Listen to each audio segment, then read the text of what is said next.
One of the greatest risks isn't failing, it's waiting. Waiting until you have the right circumstances. Waiting until you feel motivated. Maybe you're waiting until life seems to settle down. Or you have more energy, time, money, or self-confidence. Before you know it, months or even years have quietly passed. Welcome to episode 170, Living Your Life, Not Waiting for Life. One of my favorite moments as a coach is when a client puts into words what this work means to her.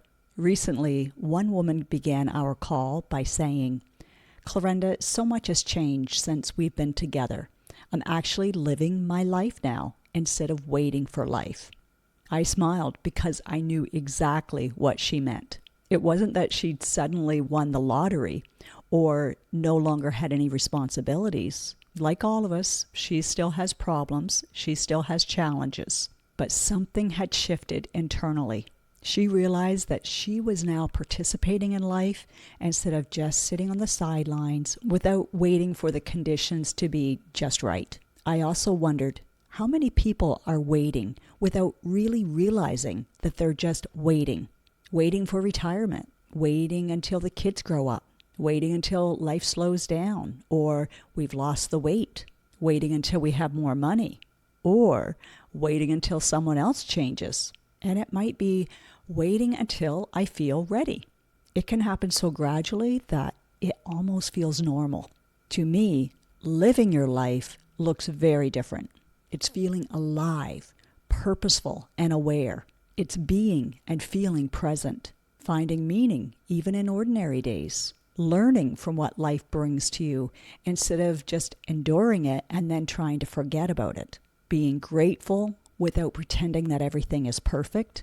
And this one may be my favorite, feeling empowered because you're no longer leaving your life to chance. Waiting for life is different. When we're waiting, our emotions become dependent on something outside of us, something external.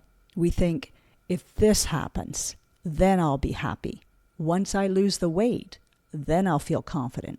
When work settles down, then I'll start exercising. When the kids leave home or I retire, that's when I'll focus on me. Our brain quietly creates these conditions that have to happen before we can start living our life. Sometimes I think it's almost like we're sleepwalking through parts of our lives at least. Not fully awake, definitely not real energized, just making it through the day. You may even notice it physically, feeling groggy, restless, tired, low energy, and little motivation. And it's almost like you're just existing. The dreams are still there, but they just stay in the back of your mind or in your imagination because the actions aren't happening or aren't happening in a consistent way. And over time, the protective brain becomes very comfortable with this because waiting feels safe. There's no risk, no possibility of failure or discomfort, but there's also very little growth. Then there was another conversation I've reflected on because it kind of goes into this category. A woman said during her consult, "I know what my values should be, but why aren't I living them? Am I fooling myself? I want help getting clear on what they actually are instead of just what I think they should be." And I love that question because it was so honest. Many of us spend years judging ourselves for not following through. That feels uncomfortable, so our mind quickly comes up with an explanation. I must be lazy. I just need more discipline. I wish I had more willpower. But often that's not what's happening at all. What's really happening is two values are competing with each other. Let's say you believe your health should be a top priority. So you decide that working out first thing in the morning before work is very important. But your favorite part of your day is lingering, enjoying coffee with your husband before you both go off to work. If you're already tired or life is feeling kind of overwhelming right now, you'll lean to what is the highest value for you, which is most likely connection with your husband. It's natural to lean towards the value that's already strongest. Then the brain offers a very believable thought. I'll work out after work. or I'll skip today, but I'll do it tomorrow for sure. More often than not, it's really a values conflict, not a lack of discipline. One of the things I love the most about the rewiring work that I do with my clients is helping them discover what their values truly are instead of what they believe they should be. Because once you know that, so much makes sense and you can stop judging yourself. You begin to understand where that resistance has been coming from. You're no longer feeling like you're fighting yourself. And from that place, that's when we can start to look for your solution. And sometimes it's rewiring an action so that it naturally connects to your highest value instead of competing with it. That's when the process starts to feel different. You're not relying on willpower all the time. Things begin to feel more natural, so you can stop wondering why everything has felt like such a struggle. One thing I notice over and over with clients is that understanding creates compassion. Instead of beating themselves up, they begin to see themselves differently.